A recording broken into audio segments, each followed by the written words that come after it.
Assisting patients in the reception area. Welcomes patients in answering or referring inquiries.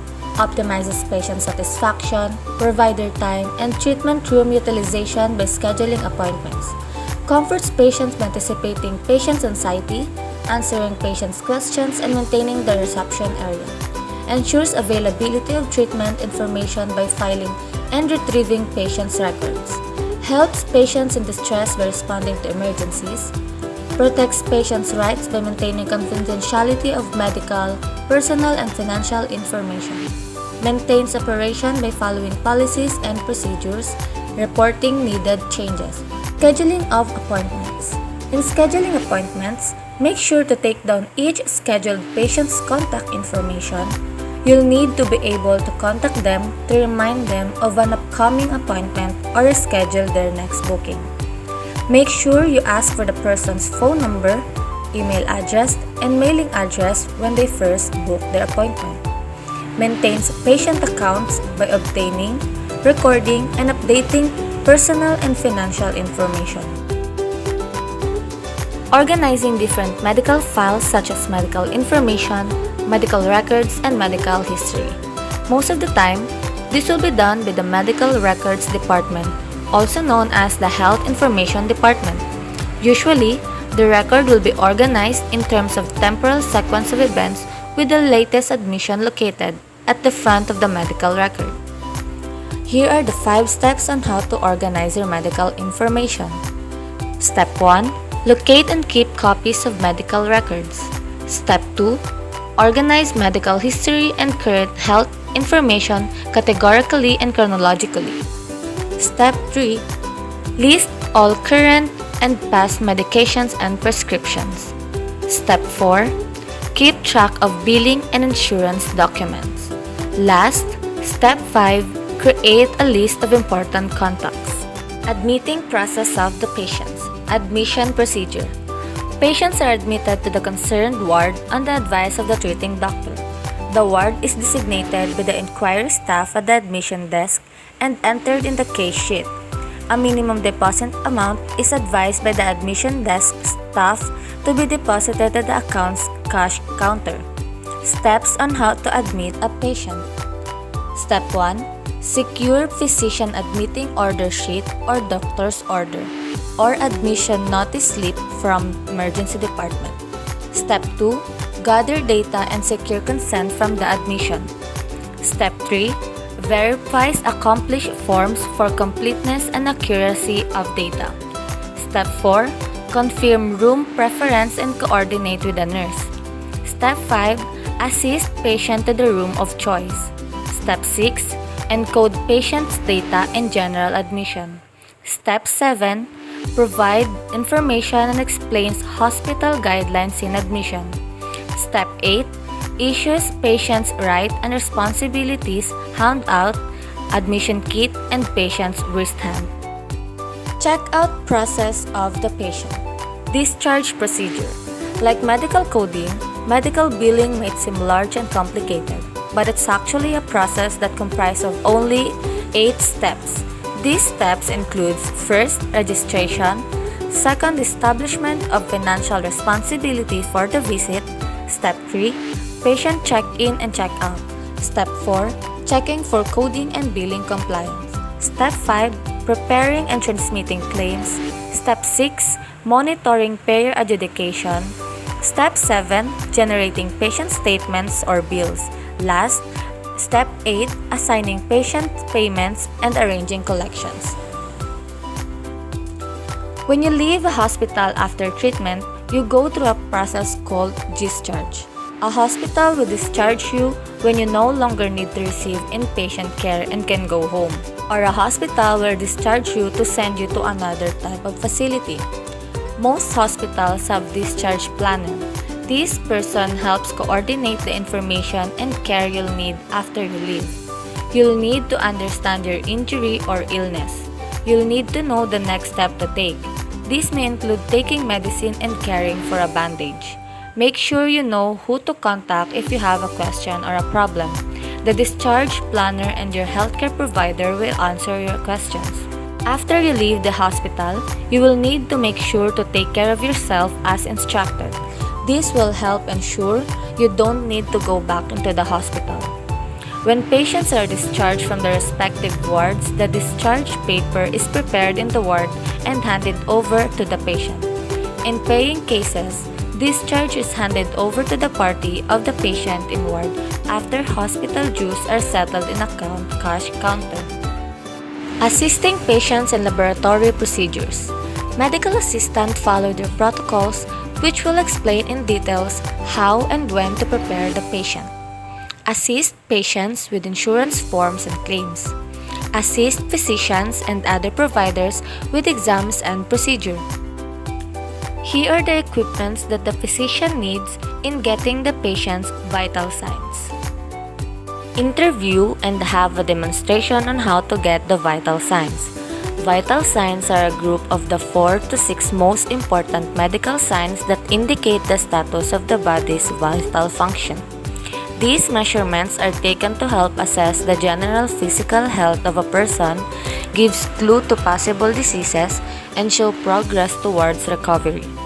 Vital signs includes respiratory rate, oxygen saturation, pulse, blood pressure, and temperature are regarded as an essential part of monitoring hospitalized patients. Change in vital signs prior to clinical deterioration are well documented, and early detection of preventable outcomes is key to timely intervention. Monitoring of vital signs is an essential component of caring for all the patients at RPAH in order to assess treatment effects, detect procedural complications, and identify early signs of clinical deterioration. Vital signs are measurements of the body's most basic functions.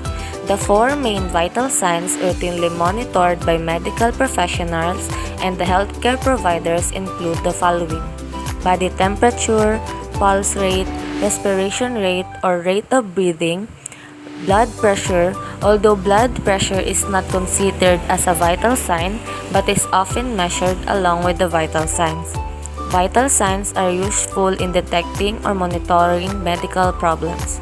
Vital signs can be measured in a medical setting, at home, at the site of the medical emergency, or elsewhere. The pulse rate is a measurement of the heart rate, or the number of the times the heart beats per minute. As the heart pushes blood through the arteries expand and contract with the flow of the blood. Taking pulse not only measures the heart rate but also can indicate the following: heart rhythm and strength of the pulse. The normal pulse for healthy adults ranges from 60 to 100 beats per minute. The pulse rate may fluctuate and increase with exercise, illness, injury, and emotions. Females ages 12 and older, in general, tend to have faster heart rates than do males. Athletes such as runners who do a lot of cardiovascular conditioning may have heart rates near 40 beats per minute and experience no problem. In getting the pulse rate, use the first and second fingertips, press firmly but gently on the arteries until you feel a pulse. Begin counting the pulse when the clock's second hand is on the 12. Count your pulse for 60 seconds or for 15 seconds and then multiply by 4 to calculate beats per minute. When counting, do not just focus on watching the clock continuously but concentrate also on the beats of the pulse. If unsure about your results, ask another person to count for you. If your doctor has ordered you to check your own pulse and you are having difficulty finding it, consult your doctor or nurse for additional instruction. In respiratory rate, it is the rate at which breathing occurs. This is usually measured in breaths per minute and is set and controlled by the respiratory center. The respiration rate is the number of breaths a person takes per minute. The rate is usually measured when a person is at rest and simply involves counting the numbers of breaths for 1 minute by counting how many times the chest rises. Respiration rates may increase with fever, illness, and with other medical conditions. When checking respiration, it is important to also note whether a person has any difficulty breathing. Normal respiration rates for an adult person at rest range from 12 to 16 breaths per minute. Now, in body temperature, the normal body temperature of a person varies depending on gender, recent activity, food and fluid consumption, time of day, and in women, the stage of the menstrual cycle. The normal body temperature can range from 97.8 degrees Fahrenheit or equivalent to 36.5 degrees Celsius to 99 degrees Fahrenheit or equivalent to 37.2 degrees Celsius for a healthy adult. Blood pressure is the force of the blood pushing against the artery walls during contraction and relaxation of the heart. Each time the heart beats, it pumps blood into the arteries, resulting in the highest blood pressure as the heart contracts. When the heart relaxes, the blood pressure falls. Two numbers are recorded when measuring blood pressure. The higher number or systolic pressure refers to the pressure inside the artery when the heart contracts and pumps blood through the body. The lower number or diastolic pressure refers to the pressure inside the artery when the heart is at rest and is filling with blood. Both the systolic and diastolic pressures are recorded as millimeters of mercury. This recording represents how high the mercury column in an old-fashioned manual blood pressure device called a mercury manometer or sphygmomanometer is raised by the pressure of the blood. Today, your doctor's office is more likely to use a simple dial for this measurement. Before you measure your blood pressure, rest for at least 3 to 5 minutes without talking before taking a measure. Sit in a comfortable chair with your back supported and your legs and ankles uncrossed. Sit still and place your arm raised level with your heart on table or hard surface. Wrap the cuff smoothly and snugly around the upper part of your arm. The cuff should be sized to fit smoothly while still allowing enough room for one fingertip to slip under it. Be sure the bottom edge of the cuff is at least 1 inch above the crease in your elbow. It is also important when taking blood pressure readings that you record the date and time of the day you are taking the reading, as well as the systolic and diastolic measurements. This will be important information for your doctor to have. That would be all for our group presentation. Thank you everyone for watching.